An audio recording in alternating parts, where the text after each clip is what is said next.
আমি আটাইয়ে জানো যে ভাৰতৰ সংবিধানখন 1949 চনত 26 জানুৱাৰীত গৃহীত হৈছিলে, কিন্তু ইয়াৰ ঠিক 2 মাহ পিছত 1950 চনৰ 26 জানুৱাৰীৰ পৰাহে ইয়াত কাৰ্যকৰী কৰা হয়। এই 2 মাহ কিয় ৰ'ব লগা হৈছিল হয়তো বহুতে জানেও, হয়তো কিছুমানে নাজানিব পাৰে। আচলতে 1929 চনৰ যেটো লাহোৰ কংগ্ৰেছ, ভাৰতৰ জাতীয় কংগ্ৰেছৰ লাহোৰ অধিৱেশন হৈছিলে, সেই অধিৱেশনত এটি সিদ্ধান্ত লোৱা হৈছিলে যে প্ৰতি বছৰ 26 জানুৱাৰীত ভাৰতৰ স্বাধীনতা দিৱস উদযাপন কৰা হ'ব। সেই হিচাপে 1930 চনৰ পৰা স্বাধীনতা দিৱস 26 জানুৱাৰীতে পালন কৰি আহিছিলে। কিন্তু 1947 চনত হঠাতে যেহেতু 15 আগষ্টত আমি স্বাধীনতা পাই গ'লো, স্বাধীনতা দিৱস 15 আগষ্টতে এতিয়া আমি পালন নকৰিলে নহ'ব।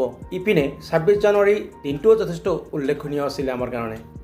সেইকাৰণে 1949 চনৰ 26 নৱেম্বৰত আমাৰ সংবিধানখন সম্পূৰ্ণ সাজু হৈ থকা স্বত্তেও আমি 2 মাহ অপেক্ষা কৰিছিলোঁ 26 জানুৱাৰীলৈ, যাতে এই 26 জানুৱাৰী দিনটো আমি গণতন্ত্ৰ দিৱস হিচাপে পালন কৰিব পাৰোঁ। কিন্তু আপোনালোকৰ বহুতে হয়তো নাজানিব পাৰে যে এই 2 মাহত ভাৰতৰ সংবিধানৰ কিছু অংশ কাৰ্যকৰী হৈ আছিলে, যেনে আৰ্টিকল 5, 6, 7, 8, 9, আৰ্টিকল 60, আৰ্টিকল 324, 366, 367, 379, 380, 388, 391, 392, 393, 390, এই 16টা আৰ্টিকল কিন্তু এই 2 মাহ কাৰ্যকৰী হৈ আছিলে। কিয়নো এই আৰ্টিকল কেইটা সেই সময়ত ভাৰতৰ নাগৰিকত্ব সম্পৰ্কে, ৰাষ্ট্ৰপতিৰ নিৰ্বাচন সম্পৰ্কে, ৰাষ্ট্ৰপতিৰ শপত সম্পৰ্কে, বিভিন্ন ধৰণৰ নিৰ্বাচন সম্পৰ্কে দৰকাৰ আছিল কাৰণে এইকেইটা 16টা আৰ্টিকল সেই 2 মাহত কিন্তু চলি আছিলে। আৰু বাকী যিমান আৰ্টিকল হ'ল, আমাৰ যিটো সৰ্বমুঠ আৰ্টিকল আছিলে 395টা, এই আৰ্টিকল কেইটা কিন্তু